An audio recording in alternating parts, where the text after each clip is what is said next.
आता अंधारेंच्या पत्रकार परिषदेचा पार्ट 2 शासकीय विश्रामगृहातील राखीव सूट व त्यावरील कोट्यावधींचा खर्च तसेच महापौर भाऊजी आणि महापालिका कारभार राहणार केंद्रस्थानी। शिवसेना नेत्या सुषमा अंधारे यांनी पालकमंत्री जयकुमार गोरे यांच्यावर भ्रष्टाचारासह दाखल गंभीर गुन्ह्यांचा पाडाच वाचला होता। त्यानंतर आता भाजपाच्या 2 आमदारांनी संयुक्त पत्रकार परिषद घेत यावर जोरदार पलटवार केला। पण या पत्रकार परिषदेनंतरही काही प्रश्न अनुत्तरित असून तेच चर्चिले जात आहेत।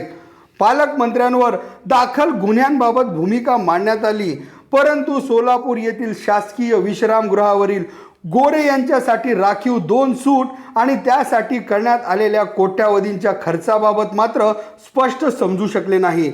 आज सोलापूर महापालिकेत भाजपाची सत्ता असली तरी वर्चस्व हे कोठे गटाचे असल्याचे बोलले जात आहे।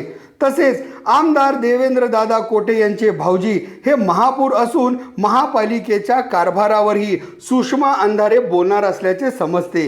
तसेच काही दिवसांपूर्वी भाजपचे कार्यकर्ते बाबा करगुळे यांनी नगरसेविका श्रीदेवी फुलारे यांच्यावर भ्रष्टाचाराचे खुलेआम आरोप केले होते। त्याचे पुढे काय झाले? हे आरोप खरे असतील तर मग यावर कारवाई झाली का नाही?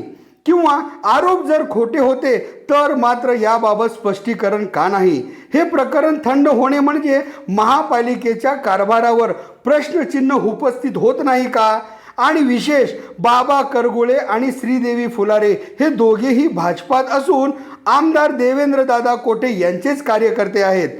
त्यामुळे 2 दादांच्या या पत्रकार परिषदेला अंधारे काय उत्तर देणार आणि पार्ट 2 मध्ये कोणाचा नंबर लागणार हीच चर्चा सध्या राजकीय वर्तुळात होताना दिसत आहे।